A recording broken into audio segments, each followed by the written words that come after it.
Arrivé à Kalemi, chef-lieu de la province du Tanganyika le 27 avril 2023, le coordonnateur national du programme de désarmement, démobilisation, relèvement communautaire et stabilisation, PDD-RCS en sigle, Tommy Tambo Ushindi, a fait exactement 9 jours d'activité intense sur la pacification de cette partie de la République démocratique du Congo. Après les civilités, une série de consultations ont débuté dans la ville de Kalemi et aux différents tronçons à problème des groupes armés, notamment au village Lambokatenga, près de 150 km de Kalemi ville-route Bendera et de la chefferie Tumbwe, qui constitue 14 groupements au territoire de Kalemi pour sensibiliser sur la paix et cohésion sociale. Nous sommes venus ici dans le cadre de l'évaluation et nous sommes assignés un certain nombre de tâches, dont le dialogue intracommunautaire et intercommunautaire.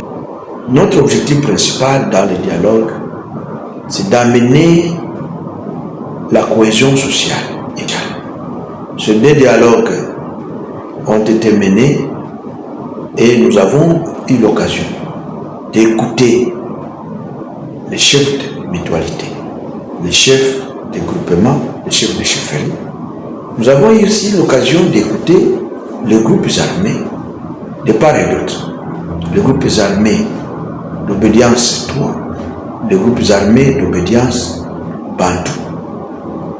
Et ce qui est ressorti, c'est que des deux côtés, il y a une volonté de mettre fin à la guerre. Tous les piliers du PDD-RCS, qui est un programme du gouvernement sous le leadership du président de la République et chef de l'État, Félix Antoine Tshisekedi, seront effectifs dans la province du Tanganyika pour amener une paix durable. Nous sommes en train de travailler sur un programme de lutte contre le financement des groupes armés, mais également nous travaillons dans des dispositions pratiques pour permettre aux communautés de relancer ou avoir une vie paisible en retournant dans leurs milieux respectifs.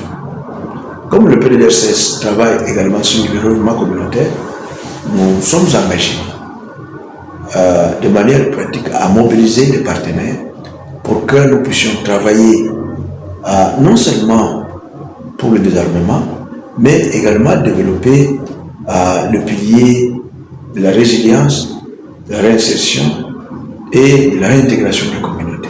Seul message fort du chef de l'État a été transmis par le coordonnateur national du PDD-RCS partout où il est passé pour la pacification. Le message, c'est le message du chef de l'État, président de la République, chef du programme. C'est un message qui est resté pendant. Il y a un temps pour tout. Il y a un temps pour faire la guerre, il y a un temps pour faire la paix. Et c'est le moment de faire la paix. Les Bantous comme les Toits, dans la province de Tanganyika, doivent comprendre que la RDC a besoin de tous ses enfants.